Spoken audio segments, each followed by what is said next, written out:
Hello guys, कैसे हो आप सभी। उम्मीद है आप सभी स्वस्थ होंगे। सक्षम साथियों से संबंधित बहुत बड़ी अपडेट है ये। इस पर मैंने पहले भी आपको जानकारी दी थी कि जो सरकार की कंडीशन है, सक्षम में जो कैंडिडेट काम करते हैं, जो साथी काम करते हैं, अपनी सेवाएं देते हैं, सरकार की मुसीबत में सहायता करते हैं, तो उनका जो 3 साल का कार्य समय अवधि है उसको बढ़ाया जाए, उस शर्त को हटाया जाए। तो उसके बारे में हर डिस्ट्रिक्ट में अब एक जो है सक्षम साथी जागरूक हो रहे हैं, आंदोलन कर रहे हैं और अपने जो डीसी है या रोजगार कार्यालय के जो अधिकारी हैं उनको ज्ञापन दे रहे हैं समय समय पर।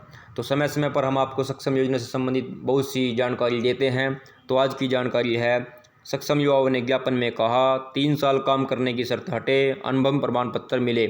अनुभव प्रमाण पत्र के बारे में, अगर इन सभी साथियों को अनुभव प्रमाण पत्र मिल जाए तो ये भी कौशल रोजगार निगम के तहत अपना फॉर्म भर सकते हैं और ये भी भविष्य अपना उज्जवल भविष्य बना सकते हैं, बशर्ते सरकार इनको अनुभव प्रमाण पत्र दे। पहली एक वीडियो में मैंने आपको बताया था कि सरकार जब ये रोज़गार कार्यालय में जाते हैं तो रोज़गार कार्यालय कहता है कि हमारे पास सिस्टम नहीं है अनुभव प्रमाण पत्र बनाने का, और जब विभाग में जाते हैं तो विभाग कहता है कि आप रोज़गार कार्यालय में जाएं। तो इन साथियों को यह बात अभी तक क्लियर नहीं हो पाई है। सरकार का कार्य है इनकी इस बात को मांगा जाए जल्दी से जल्दी।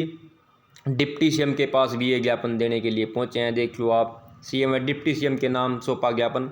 जिले के सरकारी विभाग में कार्य सक्षम युवाओं ने सोमवार को सचिवालय के बाहर प्रदर्शन करके अपनी मांग व समस्याओं को लेकर मुख्यमंत्री व उप मुख्यमंत्री के नाम डीआरओ राकेश कुमार को ज्ञापन सौंपा।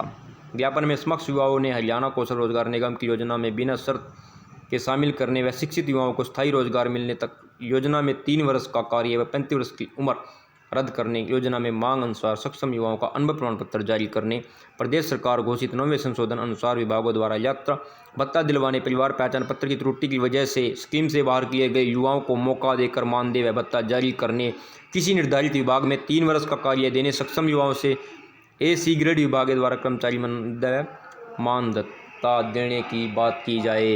तो जैसा कि मैंने आप सभी को पहले भी बताया था कि हमारे कुछ साथी ऐसे भी हैं जिन्होंने सक्षम योजना का फॉर्म भर रखा था, लेकिन उनकी परिवार पहचान पत्र की ID में एनुअल इनकम 3 लाख रुपए से अधिक होने की वजह से उनका भत्ता कट गया था और अब वो 1 साल तक उस फॉर्म को दोबारा नहीं भर सकते हैं। तो ये बहुत ही अच्छी मांग है सक्षम साथियों की और सरकार ने इस पर जल्द ही ध्यान देना चाहिए। कुछ साथी ऐसे हैं जिनका क्वालिफिकेशन की वजह से फॉर्म रिजेक्ट कर दिया गया था। परिवार पहचान पत्र की ID में गलती से मैट्रिक दिखाई गई, लेकिन एक्चुअल में जो भत्ता ले रहे थे वो ग्रेजुएशन बेस पर ले रहे थे। साइट में परिवार पहचान पत्र की जो साइट थी उसके सर्वर में फॉल्ट थे, अपडेट्स बंद थी। तो इन कई कारणों की वजह से हमारे सक्षम साथियों का भत्ता बंद हो गया है। तो वो भी सक्षम साथियों का जो है भत्ता सरकार जल्दी से जल्दी चलाएं और ये जो मांगे हैं इनको जल्द से जल्द पूरा करना चाहिए सरकार को। ये कुछ विशेष मांगे भी हैं कि 1 महीने में 100 घंटे का काम मिलता है, सरकार इस कंडीशन को हटाए। 100 घंटे की बजाय पर दिन में जैसे रेगुलर कर्मचारी को काम दिया जाता है वैसे ही सक्षम साथियों को भी काम दिया जाए और इनको फुल पे दे देनी चाहिए। कौशल रोजगार निगम के तहत इनको अपडेट किया जाना चाहिए। इससे क्या होगा, वैसे भी जो सक्षम साथी हैं, जो सक्षम योजना के तहत जो कैंडिडेट लगे हुए हैं, अगर वो दिन में 3 या 4 घंटे कहीं कार्य करते हैं उसके बाद भी दिन तो उनका पूरा ख़राब हो जाता है, क्योंकि वो न तो कोचिंग लेने के काबिल रहते हैं और न किसी अन्य कंपनी में या किसी अन्य फैक्ट्री में कार्य करने के काबिल रहते हैं।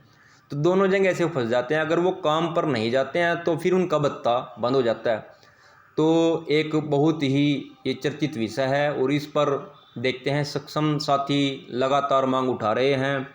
आगे जो भी कोई अपडेट आएगी उसके बारे में मैं दोबारा से फिर सक्षम साथियों को जागरूक करने का प्रयास करूंगा और आप इस वीडियो को भी आगे शेयर करें। अगर ऑफिशियली अधिकारियों तक भी यह बात जाए, तो इस पर एक बार गहनता से विचार करना बहुत ज़रूरी है। क्योंकि जो बच्चे बहुत मेहनत करके पढ़ाई करते हैं, ग्रेजुएशन, पोस्ट ग्रेजुएशन, और ग्रेजुएशन करने वाले बच्चों को सिर्फ 1500 रुपये दिए जाते हैं, और वो भी फिर किसी टेक्निकल फॉल्ट की वजह से बंद हो जाते हैं। तो इस पर तो सरकार को एक बार एक्शन लेना ज़रूर चाहिए, ताकि इन बच्चों का जो है भत्ता जो बंद हो गया है किसी कारणवश, वो फिर परिवार पहचान पत्र की अपडेशन के कारण बंद हुआ या किसी अन्य कारण से बंद हुआ, उसको जल्द से जल्द ठीक किया जाना चाहिए। और 35 वर्ष की इस एज की कंडीशन को हटा देना चाहिए। यह तो बिल्कुल ही गलत है, क्योंकि 35 वर्ष तक तो ना फिर इधर का रहता है कोई भी कैंडिडेट, ना उधर का रहता है। इस शर्त को भी सरकार को जल्द ही हटाना चाहिए। और TADA की चलो हम बात नहीं करते हैं, अगर मिल जाए तो बहुत अच्छी बात है, लेकिन 35 वर्ष की शर्त और 3 वर्ष लगातार कार्य का जो है इसको हटाकर इनको कौशल रोजगार निगम के तहत जोड़ देना चाहिए। जिन लोगों का 3 वर्ष का अनुभव हो गया है, हम सिर्फ उन्हीं की बात कर रहे हैं जिनके पास 3 वर्ष का अनुभव हो गया, उनको तो कौशल रोजगार निगम के तहत आप अपडेट कर ही दीजिए। सरकार इसको कर सकती है, लेकिन अभी नहीं करेगी जब तक सभी के सभी सक्षम साथी नहीं जागेंगे। धन्यवाद। आपको यह जानकारी कैसी लगी? अगर आपको जानकारी अच्छी लगे तो वीडियो को शेयर करें, चैनल को सब्सक्राइब करें। जय हिंद।